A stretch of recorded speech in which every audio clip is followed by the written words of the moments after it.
Frères et sœurs, que la grâce et la paix de Dieu notre Père et de notre Seigneur Jésus-Christ soient notre partage au quotidien. Père éternel, Dieu tout-puissant, Père de toute grâce excellente, nous avons la foi dans le fait que le fondement de ta parole est la vérité et que toutes les lois de ta justice sont éternelles, comme nous le dit le psaume 119, verset 160. Par les Écritures, frères et sœurs, nous avons été enseignés sur la nature du jugement, du châtiment et sur le rôle de l'alliance que Dieu a établie en Noé et en Abraham. Ce schéma est-il respecté avec notre Seigneur Jésus-Christ et l'alliance qui a été établie en lui, l'alliance éternelle et perpétuelle établie en Christ? Les Écritures vont nous montrer que ce schéma est effectivement respecté. L'alliance scellée en Christ sera accompagnée, le contexte de l'alliance scellée en Christ sera accompagné d'un jugement et d'un châtiment. Lisons les Écritures. D'abord, notons que lorsque Christ arrive, il arrive dans un moment de silence de Dieu. Entre Malachie, le prophète Malachie, qui est l'un des derniers prophètes de l'Éternel, et Jésus-Christ, donc l'arrivée de Jésus-Christ, là encore, il y a une période de près de 400 ans où Dieu ne va plus s'adresser à son peuple. L'arrivée du Shiloh, Jésus-Christ, notre Seigneur et Sauveur, son arrivée et l'alliance qui va être scellée en lui va être là aussi précédée d'une période de silence de Dieu. Et donc, nous disons que par les Écritures, nous sommes enseignés sur le fait que l'alliance en Jésus-Christ va être accompagnée d'un jugement et d'un châtiment. Et ce jugement-là va être à l'endroit du peuple d'Israël, du peuple juif qui n'a pas su entrer dans l'alliance établie, promise à Abraham et établie en Moïse, alliance au cours de laquelle ce peuple devait glorifier le nom de Dieu en étant le peuple de Dieu, une nation sainte et un royaume de prêtres pour Dieu. Le jugement qui va être prononcé sera sur le peuple juif au moment de l'alliance en Jésus-Christ. Lisons Matthieu 4, versets 13 à 16. Et ayant quitté Nazareth, Jésus vint demeurer à Capernaum, ville proche de la mer, sur les confins de Zabulon et de Nephtali, en sorte que fut accompli ce qui avait été dit par Ésaïe, le prophète, en ces termes. Pays de Zabulon et de Nephtali, sur le chemin de la mer, au-delà du Jourdain, Galilée des gentils. Le peuple qui était assis dans les ténèbres a vu une grande lumière, et la lumière s'est levée sur ceux qui étaient assis dans la région de l'ombre de la mort. Jésus accomplit une prophétie dont Ésaïe a parlé dans Ésaïe 9, versets 1 à 2. Lorsque Jésus arrive, le constat que fait Dieu, c'est que Jésus arrive au milieu de son peuple assis dans les ténèbres. Le peuple au sujet duquel Dieu a dit « Vous serez pour moi, vous serez mon peuple particulier parmi toutes les nations. Vous serez pour moi un royaume de prêtres et une nation sainte. » Ce peuple-là, lorsque Jésus arrive, est assis dans les ténèbres parce qu'il s'est éloigné de Dieu, parce qu'il s'est égaré du chemin de Dieu.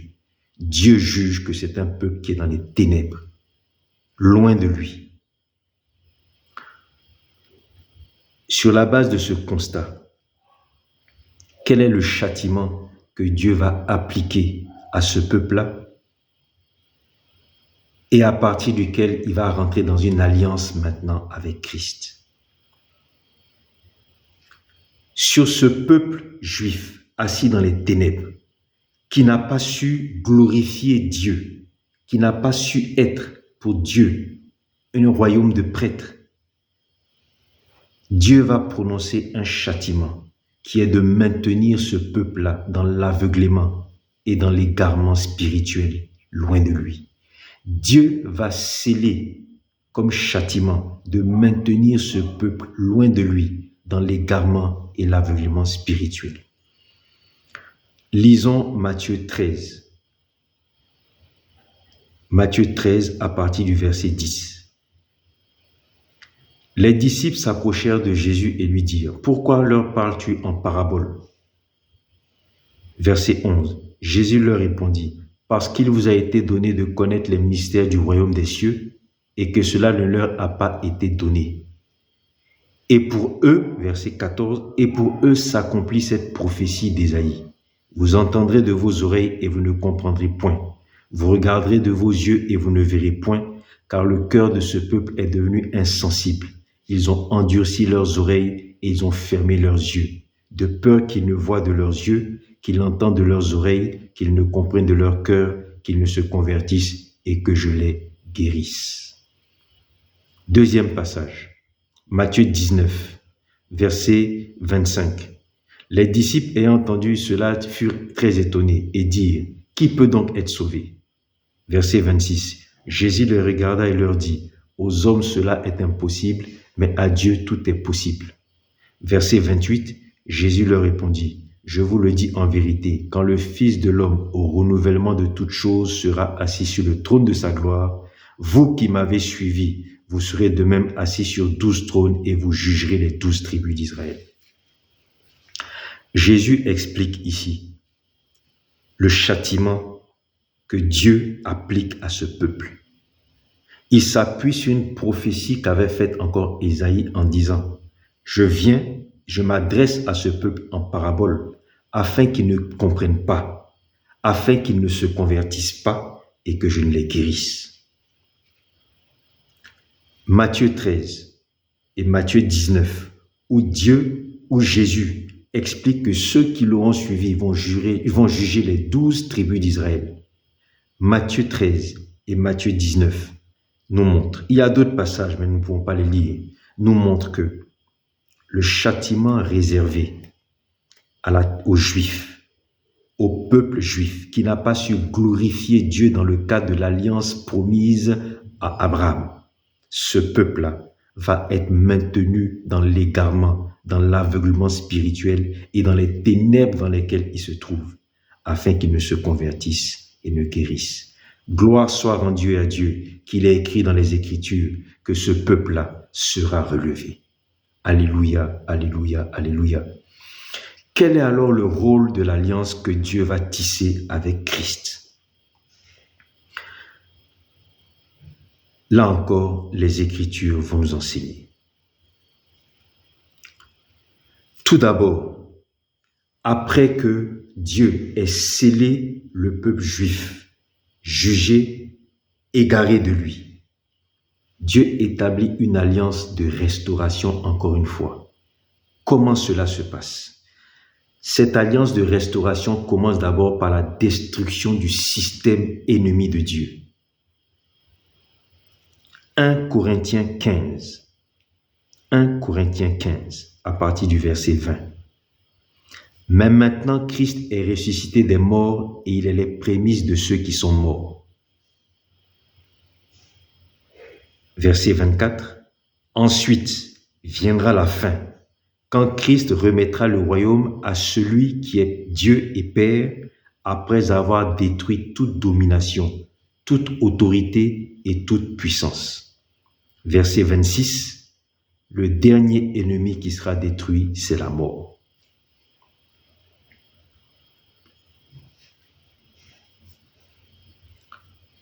Deuxième passage que nous allons lire. 1 Jean 3, versets 7 à 8. 1 Jean 3, versets 7 à 8. Petits enfants, que personne ne vous séduise. Celui qui pratique la justice est juste comme lui-même est juste. Celui qui pêche est du diable, car le diable pêche dès le commencement et le Fils de Dieu apparut afin de détruire les œuvres du diable. L'alliance scellée en Christ est également une alliance de restauration. Mais elle commence déjà par la destruction du système ennemi de Dieu, comme nous l'ont montré ces passages dans le livre de 1 Jean et dans le livre de Corinthiens que nous avons lu, 1 Corinthiens 15, versets 20 à 26. La deuxième étape de l'alliance, après la destruction du système ennemi de Dieu, c'est la restauration en Jésus-Christ par la nouvelle création. Nous n'allons pas détailler cela, car nous le reverrons plus tard, lorsque nous parlerons des buts précis des alliances. Mais il faut savoir que l'alliance en Christ est une alliance de restauration par la nouvelle création, comme Jésus a dit que si un homme ne naît de nouveau, ne naît d'homme et d'esprit, il ne peut entrer dans le royaume des cieux. Donc la nouvelle alliance respecte le schéma des alliances précédentes. L'entrée en vigueur de la nouvelle alliance, qui est une alliance de restauration par la destruction du système ennemi de Dieu et par la nouvelle création, la créature restaurée, l'entrée en vigueur de cette nouvelle alliance est précédée d'un jugement. Le peuple juif qui tout au long de l'alliance avec l'alliance promise en Abraham n'a pas su glorifier Dieu, et le châtiment réservé à ce peuple juif qui est son enfermement dans l'égarement et dans l'aveuglement spirituel. Nous sommes aujourd'hui, nous croyants dans l'alliance en Jésus-Christ. Est-ce que nous pouvons tirer des leçons, des enseignements reçus des Écritures nous concernant? Oui, il y a 3 leçons fondamentales que nous devons tirer des enseignements que nous devons recevoir. Premier enseignement. Aujourd'hui, nous croyants, nous parlons du temps de la miséricorde de Dieu, du temps de la grâce de Dieu, qui est un temps de silence de Dieu.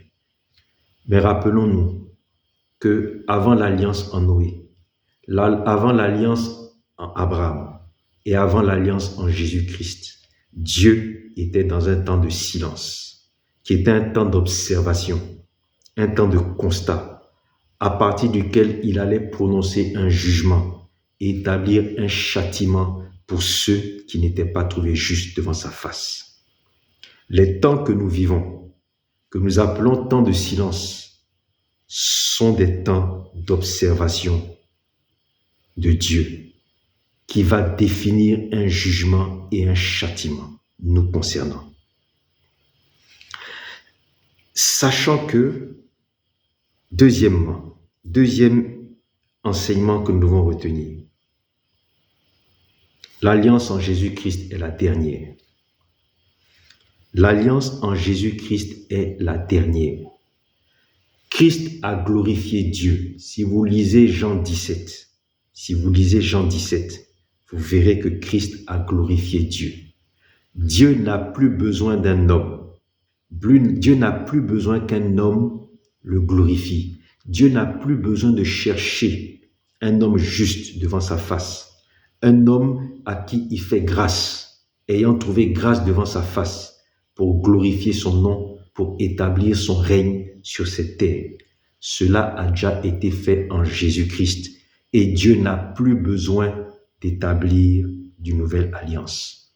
Là où l'alliance en Noé a échoué, là où l'alliance en Abraham a échoué, l'alliance en Christ a restauré le règne de Dieu par la destruction du système de l'ennemi et par l'instauration de la nouvelle créature en Jésus-Christ. Celui qui veut glorifier Dieu maintenant, c'est uniquement en Jésus-Christ. Celui qui veut rendre gloire à Dieu, c'est uniquement en Jésus-Christ et par Jésus-Christ. Que Jésus-Christ soit confessé dans nos vies. Il n'y a aucune autre voie, aucun autre chemin, aucune autre vérité par laquelle nous devons passer pour rendre gloire à Dieu que par Jésus-Christ. Il n'y a aucune autre alliance qui va être encore tissée pour restaurer quoi que ce soit. L'alliance en Christ est la dernière. Lisez Jean 17.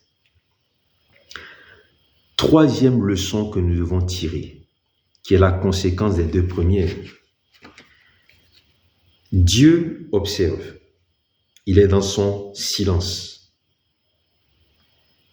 Mais il n'y a plus d'alliances qui vont être établies. Or, si Dieu observe, il va juger. Et s'il juge, il va châtier. Mais mes frères et sœurs, gloire soit rendue à Dieu, que même s'il n'y a plus d'alliance, à venir. Dieu nous a déjà quand même annoncé dans sa parole le jugement et le châtiment à venir en vue de ce que j'appelle, entre guillemets, je dis bien entre guillemets, l'alliance des retrouvailles avec le Père.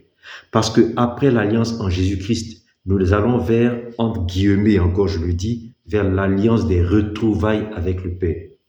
Mais les retrouvailles avec le Père seront précédées d'un jugement et d'un châtiment. Que disent les Écritures? Jean 3, versets 17 à 21. Dieu en effet n'a pas envoyé son Fils dans le monde pour qu'il juge le monde, mais pour que le monde soit sauvé par lui. Celui qui croit en lui n'est point jugé, mais celui qui ne croit pas est déjà jugé parce qu'il n'a pas cru au nom du Fils de Dieu. Et ce jugement, c'est que la lumière étant venue dans le monde, les hommes ont préféré les ténèbres à la lumière parce que leurs œuvres étaient mauvaises.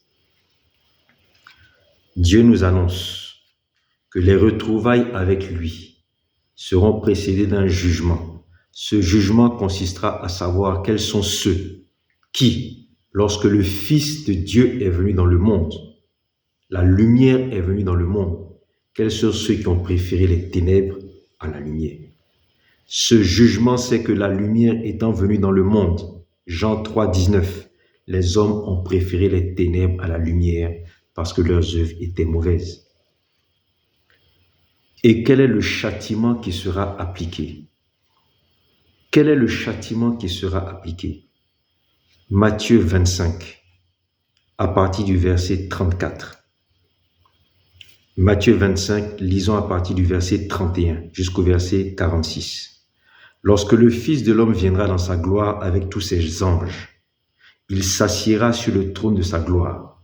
Toutes les nations seront assemblées devant lui. Il séparera les uns avec les autres, comme le berger sépare les brebis d'avec les boucs. Et il mettra les brebis à sa droite et les boucs à sa gauche, Verset 34. Alors le roi dira à ceux qui iront à sa droite, « Venez, venez, vous qui êtes bénis de mon Père, prenez possession du royaume qui vous a été préparé dès la fondation du monde. » Verset 41. Ensuite, il dira à ceux qui iront à sa gauche, « Retirez-vous de moi, maudits, allez dans le feu éternel qui a été préparé pour le diable et pour ses anges. Et ceux-ci iront au châtiment éternel, mais les justes à la vie éternelle. » Frères et sœurs, nous sommes actuellement dans le temps de l'alliance en Jésus-Christ. Cette alliance nous conduit tout droit vers, je le dis encore, ce que j'appelle en guillemets l'alliance des retrouvailles avec le Père. Les Écritures nous enseignent que ces retrouvailles avec le Père seront précédées d'un jugement. Seront jugés ceux qui auront accepté la lumière venue dans le monde et ceux qui l'auront haï. Ce jugement sera suivi d'un châtiment. Ceux qui auront haï la lumière iront dans le feu éternel, réservé à Satan et à ses anges. Ceux qui auront aimé la lumière iront à la vie éternelle. Frères et sœurs, il est important que nous comprenions les alliances. Notre vie spirituelle, notre relation au Père dépend de notre compréhension des alliances et surtout de l'alliance dans laquelle nous sommes aujourd'hui, qui nous conduira aux retrouvailles avec le Père. Frères et sœurs, notre Dieu est un Dieu d'alliance. Si nous ne comprenons pas les termes de cette alliance, nous sommes dans l'égarement. Demeurons dans la parole afin de comprendre les termes de l'alliance en Jésus-Christ. Demeurons dans la parole afin de comprendre l'importance des alliances au travers de l'histoire des relations entre Dieu et sa créature. Pour notre salut, que la grâce et la paix de Dieu notre Père et de notre Seigneur Jésus-Christ soient notre partage au quotidien.